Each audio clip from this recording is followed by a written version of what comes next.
Welcome back for part 3 for planting our victory garden in a square foot manner and companion planted manner.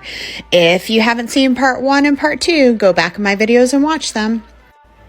Okay, so in part 1 and 2, we went over the crops that they traditionally used in a victory garden. We also talked about marking them off if your family will eat them or not. How many plants per square foot of that particular crop could you plant?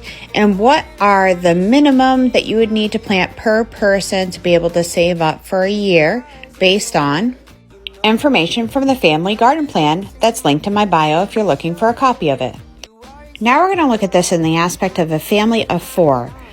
We're going to go ahead and figure out how much we would need. So we're going to multiply the minimum that we need per person by 4. And I'm going to put it down this column.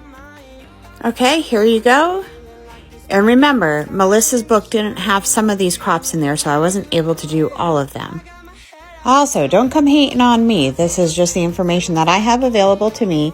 And yes, I know some of this seems like a very lot to be growing in your backyard.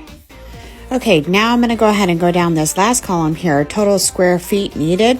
I'm going to use the total number that I needed of the plant for my family of 4 and divide that by the plants per square foot. And that's going to give me how many square feet I would need to grow this crop to sustain my family for a year. Okay, pause and look at that. Now remember, the book didn't have some of the crops in there, but I'm probably going to use some of them still in my planning.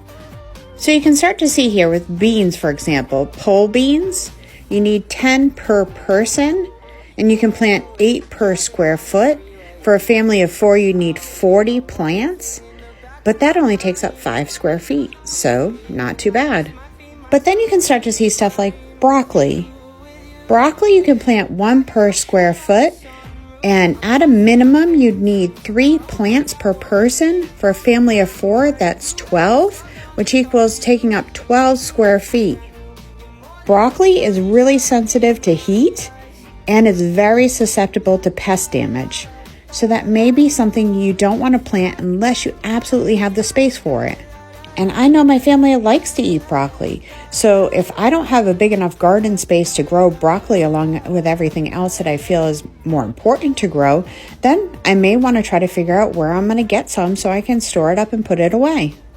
Come back for part 4 for my thought process on how to go through choosing which plants to plant, and then we'll continue on to part 5, going through the square foot gardening and companion planting aspect of this.